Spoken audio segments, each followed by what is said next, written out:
అర్ధరాత్రి పక్కింట్లో ఒకటే గొడవ. రోజూ తాగొచ్చి ఇంట్లో వాళ్లపై అరవడం, ఆ తర్వాత వాళ్ళు ఆ కొడుకుని తిట్టడం షరా మామూలే. ఇది ప్రతిరోజు ఉండే తంతేలే అని అనుకున్నారు. కానీ రోజూ మాదిరిగా గొడవ పెద్దది కాలేదు. పైగా ప్రతిరోజు తాగొచ్చి పెద్దగా బూతులు తిట్టే ఆ పెద్ద కొడుకు మాటలు అస్సలు వినిపించలేదు. మత్తు ఎక్కువై పడిపోయాడేమోలే అని పక్కింటోళ్ళు అనుకున్నారు. కానీ మన ఇంట్లో కన్నా పక్కింట్లో ఏం జరుగుతుందో తెలుసుకోవడంలో ఉన్న కిక్కే వేరు కదా. అందుకే ఆ ఇల్లాలు ఓసారి పక్కింట్లోకి కన్నేసింది. ఇంట్లో వాళ్ళంతా కలిసి ఓ మూట తీసుకొచ్చి ఆటోలో పెట్టడం చూసి షాక్ తింది. అసలు ఇంతకీ పక్కింట్లో ఏం జరిగింది?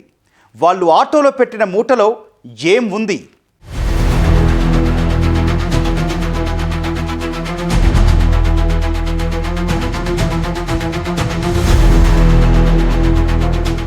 తండ్రి తర్వాత ఇంటికి పెద్ద కొడుకే పెద్ద దిక్కంటారు. ఇంట్లో మిగిలిన పిల్లలు ఎలా ఉన్నా పెద్ద కొడుకుకి మాత్రం బాధ్యతలు ఎక్కువ. ఇంటికి కావలసినవన్నీ తనే చూసుకోవాలి. కాని అలాంటి పెద్ద కొడుకే దారి తప్పితే, ఇంటి బాధ్యతలు మరిచి వ్యసనాలకు అలవాటు పడితే, డబ్బుల కోసం తల్లిదండ్రులనే ఇబ్బంది పెడితే వారు ఎవరికి చెప్పుకుంటారు? ఆస్తులు కూడబెట్టకున్నా పర్వాలేదు కాని ఆ ఇంటికే ఆధారమైన చిన్న ఆస్తి కూడా అమ్ముకుంటానని గొడవ చేస్తే ఏ తల్లిదండ్రులు మాత్రం చూస్తూ ఊరుకుంటారు? అందుకే అందరూ కలిసి దారుణ నిర్ణయం తీసుకున్నారు.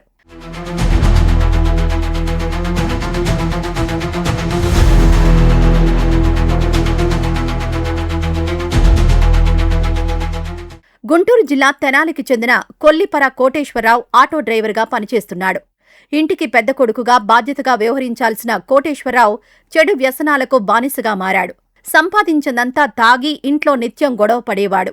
అంతటితో ఆగకుండా కొల్లిపరలో తన తండ్రి భాస్కర్రావుకున్న 2 సెంట్ల స్థలం అమ్మి డబ్బులివ్వాలంటూ గొడవ పెట్టుకునేవాడు. తమ కుటుంబానికున్న ఏకైక ఆధారమైన ఆ స్థలం అమ్మడం ఇష్టం లేని తల్లిదండ్రులు ప్రతిరోజు కొడుకుకు సర్ది చెప్పేవారు. అయినా వినిపించుకోకుండా వారిపై దాడి చేసి కొడుతుండేవాడు. విసిగిపోయిన తండ్రి భాస్కర్రావు, తల్లి విజయమ్మ, తమ్ముడు మరియదాసు కలిసి కోటేశ్వరరావును కొట్టి కత్తితో గొంతు కోసి చంపేశారు.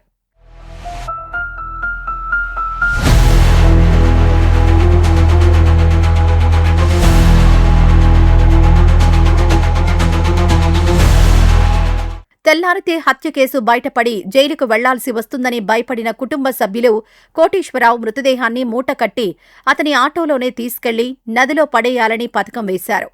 మృతదేహాన్ని ఆటోలో ఎక్కిస్తుండగా పక్కింటి వారు చూసి ఆరా తీశారు. మూటలో ఏముందని నిలదీశారు.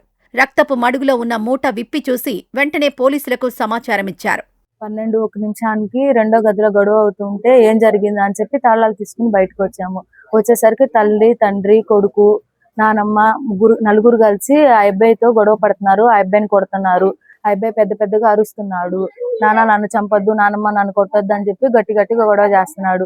మేము వెళ్ళి ఏంటమ్మమ్మ గొడవ జరుగుతుంది అని చెప్పి అడిగే లోపే ఏం లేదులేమ్మా అని చెప్పి ఆ ముసలావిడ తలుపులేసేసింది.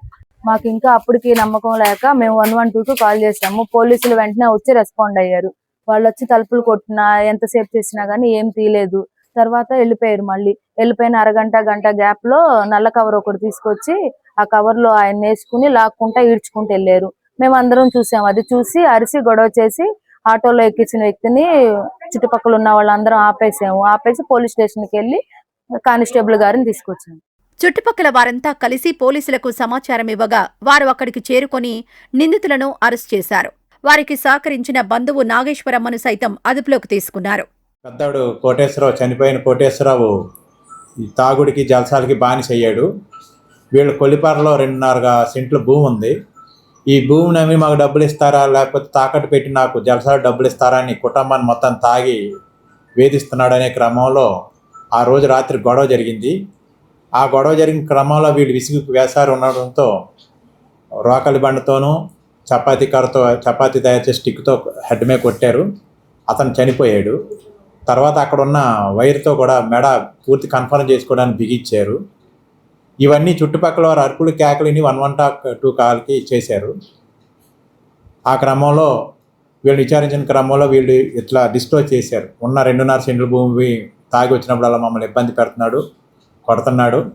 కాబట్టి మేము అతన్ని చంపి ఈ పేడ వదిలించుకుందాం, ఇతన్ని శవాన్ని తీసుకెళ్ళి కృష్ణా రివర్లో వడేద్దామని వెళ్తున్న క్రమంలో మీరు పట్టుకున్నారని చెప్పారు. చెడు వ్యసనాలకు బానిసైతే తాను చెడిపోవడమే కాకుండా కుటుంబం మొత్తం ఇబ్బందుల పాలవుతుందని చెప్పడానికి ఈ ఘటనే ప్రత్యక్ష ఉదాహరణ.